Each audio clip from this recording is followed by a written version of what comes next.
Hello everyone, this is Jimmy Cultist, and today we are going to be covering the subject of how to make an object face the camera at all times. Which would be, well, if you're making a two-dimensional game with two-dimensional sprites, but with three-dimensional space, this would probably be really useful. Although it serves many other purposes. That's what we're going to be kind of covering today.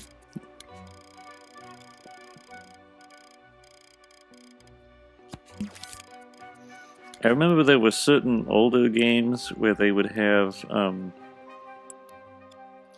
trees, and the leaves on the trees would be like a sprite, two-dimensional sprite. The tree itself would be 3D. What I'm going to try to do today is make an entire tree that is hand-drawn.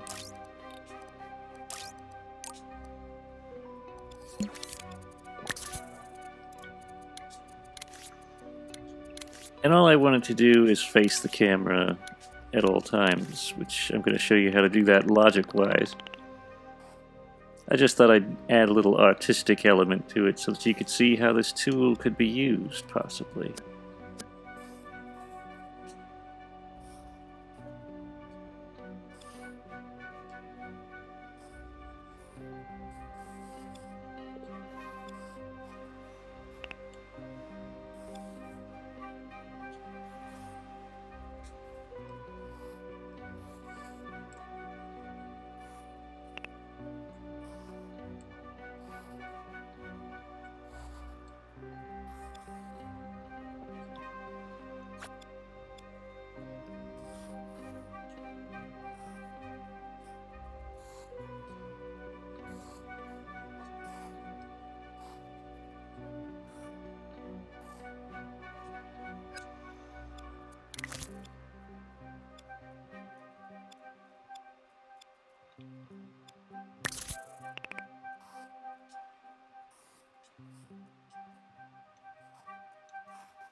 Well, there's a tree. We can debate its appearance a little bit. Now, we've been using Rule Flex to make this. I'm going to try using Draw Flex, which makes the fleck larger or smaller depending on how much pressure you apply with R2. That's pretty good for making bark and such.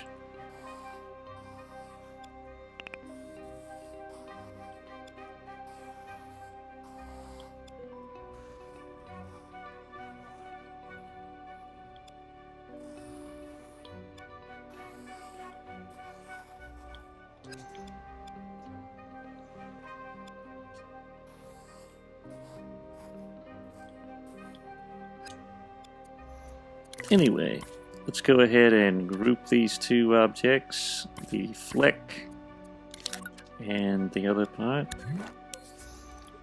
And we are going to go ahead and make the fleck have a finish of 100%, shininess 100%, roughness 100%, or metalness, I should say.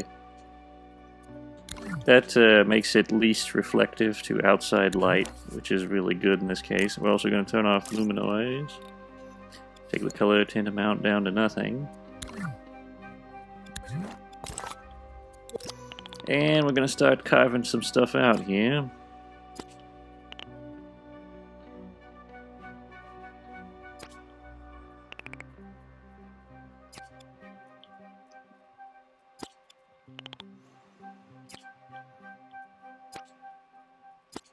Gotta think of it almost like paper or something. I find a cylinder is really good for this second half.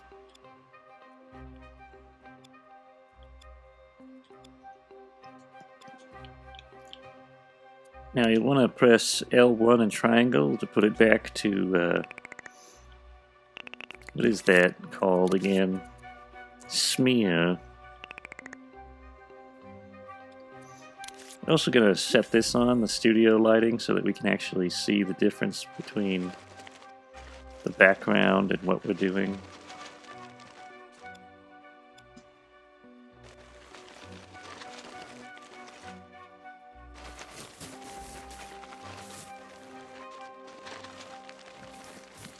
But if you want to carve something out like this,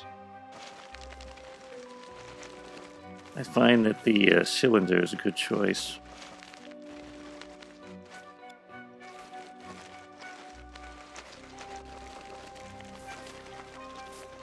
Didn't really intend this to be a visual tutorial, but, you know, I just want the asset to look nice before we begin.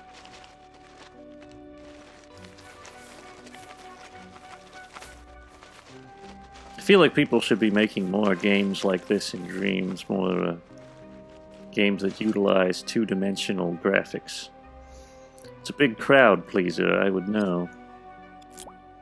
One of my games that blew up out of nowhere was Swamp Whip.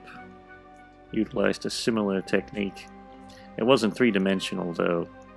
I mean, it was 2D side-scroller, but it used this kind of graphical concept here.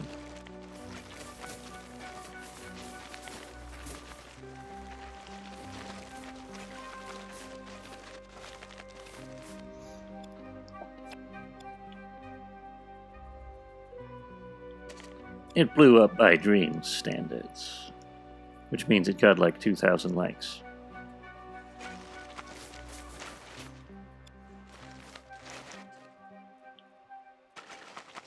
Which is a lot of people, if you think about it. In this modern age of social media, we often forget that 100 people is actually a lot of people. If they were all lined up and in front of you, but because they're, you know, somewhere else, you're like, oh, that's not that many people. Also, we have absurd examples like, you know, people on YouTube have millions and millions of people watching, and we're like, oh, that's nothing compared to me. It's like, well, that's not how it works. You should never compare yourself to something that isn't, you know, your... It's not your job to be the million guy. It's your job to be the hundreds guy. And maybe the thousands.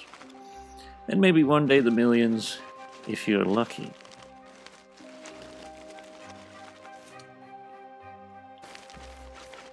Or just opportunistic. A lot of people who get millions of views just, they pick something that's sort of a crowd pleaser, shall we say.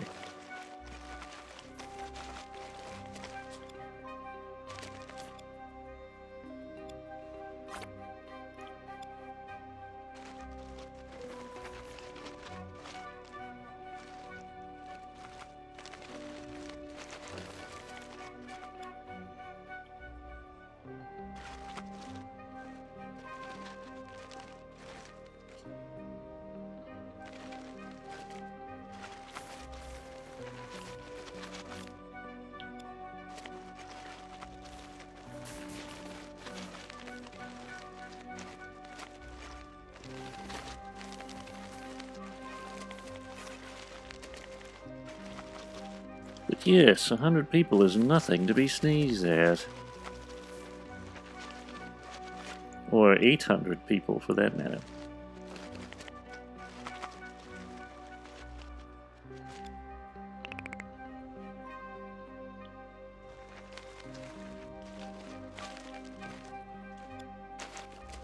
I think the most liked creation I've ever created was the original Ghost of Godzilla game I made.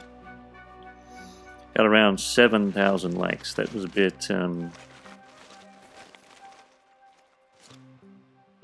kind of happened over time, but I remember it originally got like 4,000 to start with. And it grows over time. It's still growing somehow.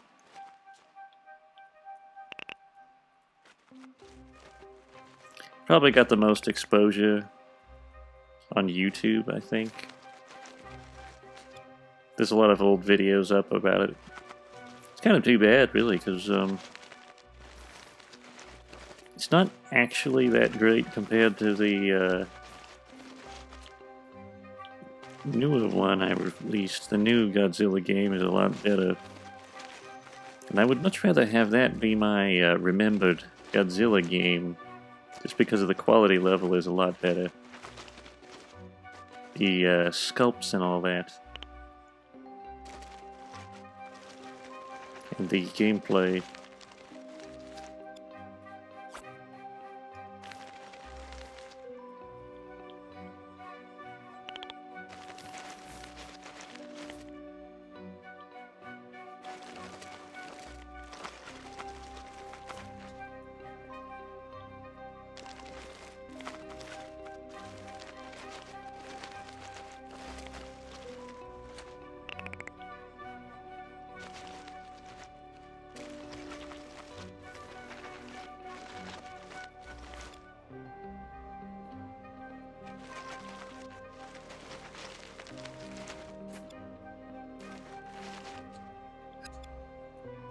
Alright, I think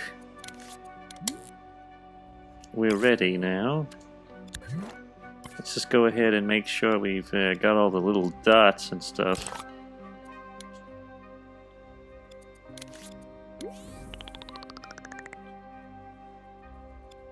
I'm having trouble seeing them, they're so small.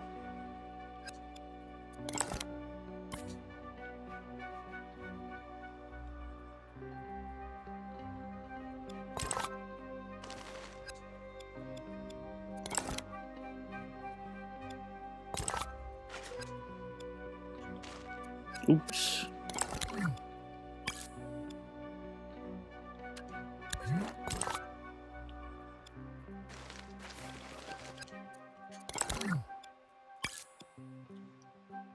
Okay, I think we got all the dots.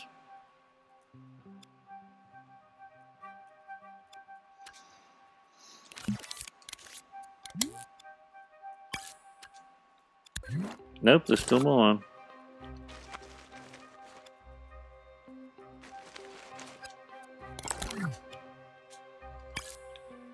Alright, now we're ready to go.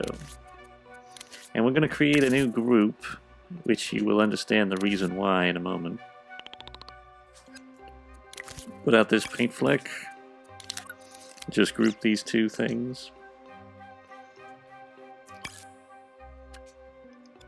Scope in once, L1 and X. And put on grid snap. We will stamp out a look at rotator, so that this thing will always face the camera.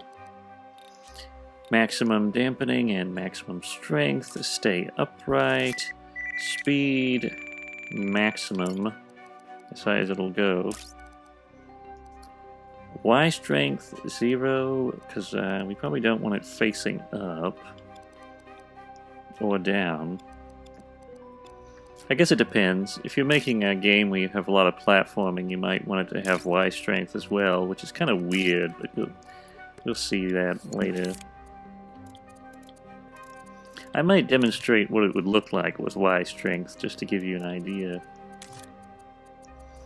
Next, we're going to want this thing called the global settings. This actually has a lot of really cool stuff in it, which I haven't really messed around with much in my my days, but there's lots of good stuff. This is what we're looking for. It's a thing called Camera Transform. And if you open up the tweak menu with L1 and square, and go to this third setting here, you'll see this thing called Target Position. And basically, it allows you to manipulate, what the look at rotator targets or looks at. Speaking of which,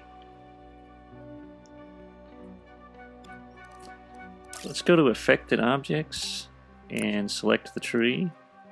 Just take a wire and connect it right there. And turn this arrow forward. Alright. I think we can get rid of this now, because we won't be needing it. The group is created, and all is well. And as you can see, this tree will always face the camera, no matter which way it's facing. Now there is this issue, where when you're looking up, the tree doesn't look up with you. But I did indeed mention that we could do a demonstration of how it would look if you had it set to Y strength. In this situation, the tree literally will face you no matter what. Also, you might want it to be non-collidable, but I think you could do it without, you know, we'll see. Kind of weird.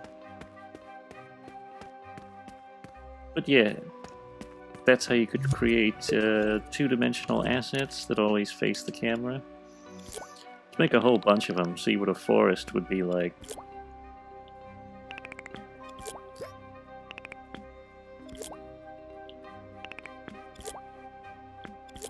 Might be pretty cool, actually.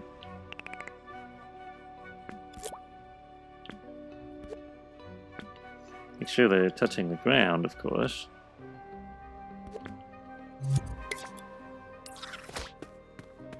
You could make a pretty neat game with this methodology. There are, of course, you know, little limitations and little weird screwy things that come about because of it.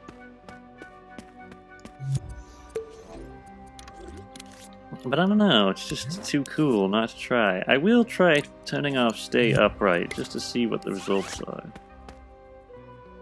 Okay, yeah, the results of Stay Upright are very stupid. Possibly what you could have is a thing where once you get close enough to the tree, it,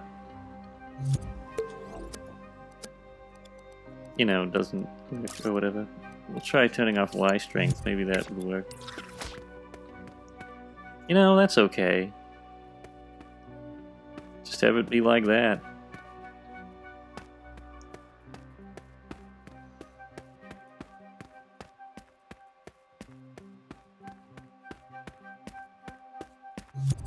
But that's how to make an object always face the camera, and there's more reasons why this would be useful than just these trees. Like, it could be useful for creating a HUD, or any number of interesting little gadgets.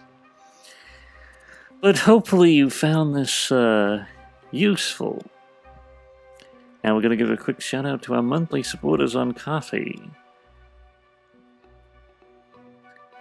There they go. That's all for now. If you enjoyed this video, don't forget to leave a like and subscribe to the channel. And don't forget to ring the notification bell so you never miss another video. If you wish to support our earnest insanity, you can check the links in the description to donate or buy merch. Until next time, goodbye.